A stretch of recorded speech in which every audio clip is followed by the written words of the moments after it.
Le Congo-Brazzaville fortement touché par la crise économique, comme tous les pays producteurs de pétrole en cette période de pandémie.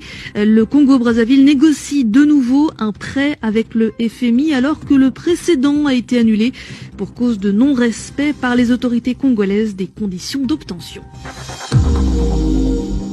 La demande d'aide d'urgence du Congo-Brazzaville, examinée par le Fonds monétaire international, le pays souffre de la baisse drastique des recettes pétrolières en cette période de pandémie. Oui, mais voilà, où en sont les négociations?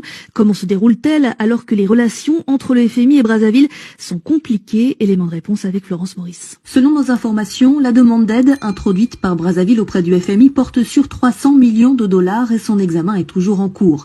Le FMI a demandé à Brazzaville de lui fournir un certain nombre de garantie, explique une source au sein de l'institution, notamment le détail des opérations financières au premier trimestre et des mesures de soutien prévues pour les entreprises en cette période de pandémie.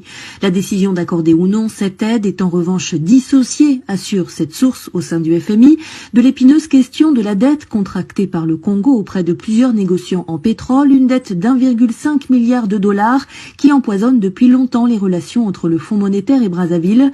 Lorsqu'en juillet dernier, le FMI avait finalement accepté de voler au secours du Congo en lui accordant un prêt de plusieurs millions de dollars sur 3 ans, c'était à condition que Brazzaville négocie une décote de 30% de sa dette avec les pétroliers afin de la rendre soutenable, explique un économiste, une condition toujours pas remplie 10 mois plus tard, ce qui a poussé en décembre le FMI à suspendre ses versements, un contexte de négociation qui en inquiète plus d'un en cette période de grande turbulence pour l'économie du pays.